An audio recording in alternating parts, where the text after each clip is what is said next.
Hi, welcome back to my channel. In this video, we are going to talk about how parents and teachers impact the subconscious mind of child. All childs are not with an equal proportion of their mindset. One may be intelligent in their academic, one may be good at sports, one may be good at their art and craft, one may be good at singing, dancing, etc. So we can't compare. First of all, parents and teachers should not compare a child with the other child. Might be your own child, or it may be a neighbor's child, or it may be your friend's child, or his classmates, whoever it may be. Please do not compare your child with other child. Every child is born with a unique talent. It's our duty, our responsibility to find what is he good at or what is she good at.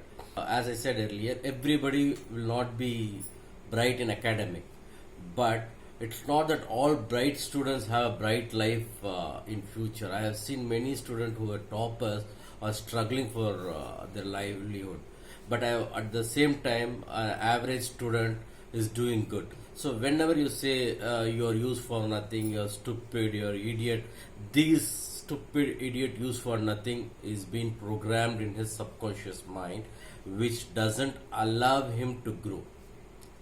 I have seen many teachers scolding their average student and below average student saying these words. So please do not. At the same time, even parents from 10 to 18, they used to scold their children this word, saying that he's fit for nothing, he's useless. See, no child is useless in this world. Only thing is that he is not programmed properly, he is not observed properly, he is not driven towards his interest. One example I'll say is during my schooling, we had a maths teacher. When a friend of mine was struggling to pass out in maths, and other teachers used to say him is a useless and a dullhead fellow.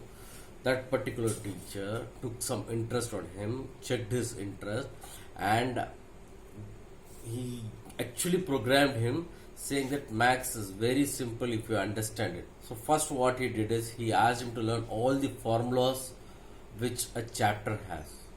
The next thing was he asked him to read the question and understand the question and write the appropriate formula for particular question. He said once you do this, you are qualified for 1 mark. Okay. Then replace this formula with the values given in the question where you are qualified for the 2nd mark. From here, whatever calculations you do will carry, every step will carry half of mark, and the result, the answer will carry only half mark. So don't worry about your answer, just go on. So this fellow started practicing this, and in exam he came out very well. Okay. Not only that, he also made him very simple because he had the psychology lock that he can't pass through in math because of algebra and trigonometry, etc. Those chapters.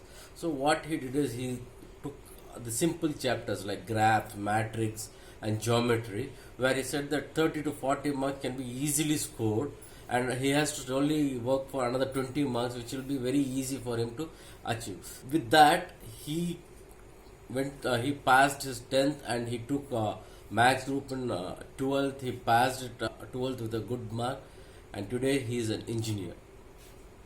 So this is how. But if the master would have said dull-headed fellow or something like that and didn't program his subconscious mind, he would have failed in maths terribly. He would have not got his maths group allotted in his plus 1, plus 2. Might be he would have not become an engineer today.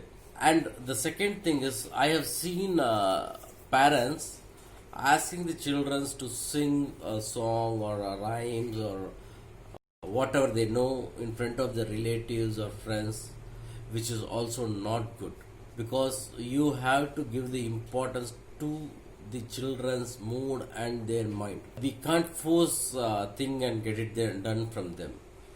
And the second thing is, if a child known to you is a good singer, it doesn't mean that your son or daughter have to sing, because this TV media like Super Singer or other programs are made for entertainment, not only for entertainment. Okay, it brings out talent, no doubt in that, but it doesn't mean that every child has to be talented in singing or dancing. Your child will be talented at some other thing.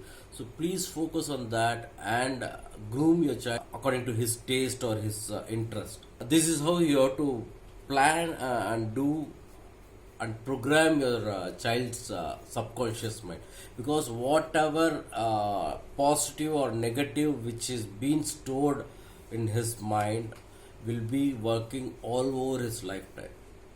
So please store only positive things. Please store only positive energy to your child's subconscious mind. Do not store any negative vibes to your kid's subconscious mind. Hope you like this video. If you like it, please like, share and subscribe. Don't forget to press the bell button next to my subscription button to get my regular updates. Thank you. Bye bye.